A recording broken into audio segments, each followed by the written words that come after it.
G'day guys, here with Jesse and Mel. We've just finished up with week 1. Guys, were you happy with the week? Oh, well, the hardest week on the block, I think. Obviously the first week, you've got no idea what to expect. We were short on trades all week, so shout out to you, you've been an absolute legend. You come aboard and you're like, look, I want an hourly rate, you tell me what you want to do. So you're there doing demo with us, taking rubbish downstairs, just being an all-round legend, helping out the whole way, weren't you, the whole first week? Yeah, so I mean, you guys called us up the week before, you guys got us on board, you told us we were going to do plumbing, and then you had me doing everything else. I don't think you did any plumbing until about the 5th day. Week. Well, the first week I think we were still learning ourselves. Everyone was. It was just like, what do we do? Everyone was just like, do what you can.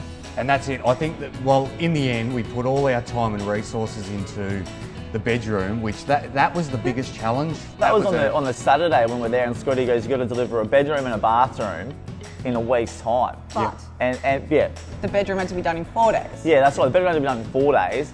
And also, we were playing for the safe. And I know, as you know, the history of the block, whoever wins that safe has a massive advantage. And so that was our game plan for the first week. Let's go hammer and tong to finish the room on time, because whoever finishes will win. And we took it out, and I think along the way we kind of forgot that there was another room. there was a bathroom. What about that bathroom? But do you know what, to plumbers, you know, the bathroom doesn't matter, so thanks guys. You had the win, we had the win. Yeah. So I guess, you know, with the block, some people at home may not realise just how much structural work goes into it. They think you're just refurbishing a room. Can you tell us a bit about that? Were you surprised of how much structural work that had to go into this? Yeah, well, like, you know, the rules of the block are contestants are not allowed to do structural work, right? That's been the way since the first block ever. But then this year there was so much work that had to be done. So once you do all the demolition, you drop the ceiling, take the walls out, rip the floor up, you had to laminate like 240 LVLs to every single floor truss in the whole building. Yep. So you're putting double bolts in, nailing it all off. They're all 450 centres, so it was the first 2 days of the first week, all we did was demo. Yep. So yeah, I wasn't expecting there to be that much work in the structural side of it. It was unbelievable. So what you're saying is Team 5 was superheroes and we pulled off an amazing feat. We got the win halfway through. Tell us a bit about the bathroom. Where did we go wrong? Well, I think we were looking good for time, like maybe a little bit behind. But we put in a custom floor grate, right? It's the best way to do it. All the water runs to the waste. You can't get any better than that in a bathroom. And we had noggins underneath that, but then the builder came in, Keith and Dan, said, no, we want more. Yep. Well, all right then, so we put more noggins in, put the floor down, and they said, oh no, we need more noggins, more structural support. You're like, well, hang on a minute, the cement sheet's 20 mil thick, like that is structural flooring. Yep.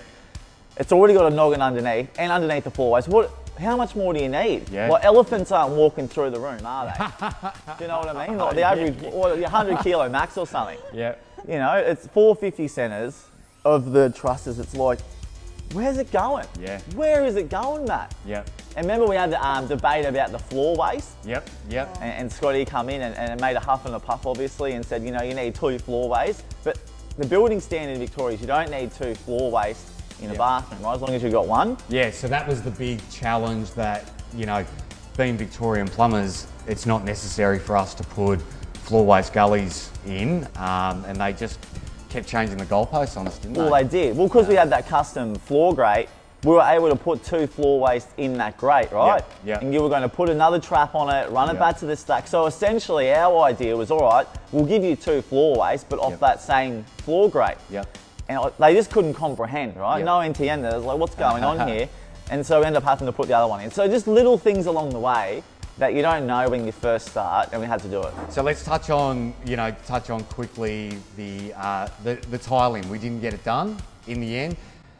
You tried everything you could to get it done. Yeah, well, because where were you cutting the tiles? Oh, look, I ended up putting all the tiles in the back of the Volkswagen transporter van, driving down to Albert Park Lake, and I was cutting them underneath a street light. Yep. Which is pretty loud. So we didn't start tiling that bathroom until 8 o'clock on the Saturday night. And I worked through until 6 a.m. in the morning, and we got 3/4 of the way through, which I think is quite phenomenal. Yeah. I think we did a great job. Now, I remember your bathroom in the end being referred to as a tomb. Yeah, that's right.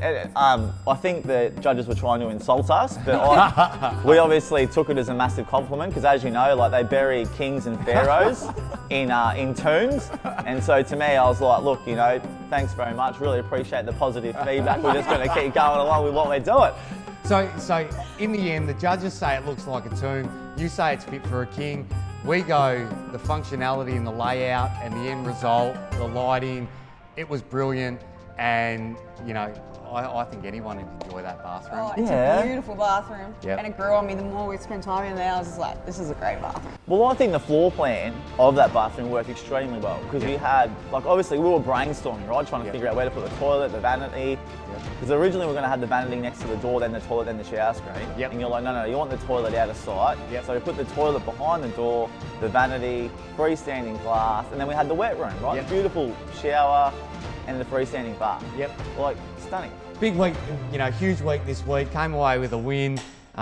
We consider the bathroom a win. Next week we're doing the formal living room. Let's see how we go. Fingers crossed. Fingers crossed. See you guys next week. See you, mate. mate. Hey guys, thanks for tuning in. Don't forget to like and share our video and tag a friend for your chance to win a meet and greet and walk through house number 5 with Mel and Jessie themselves. How good's that?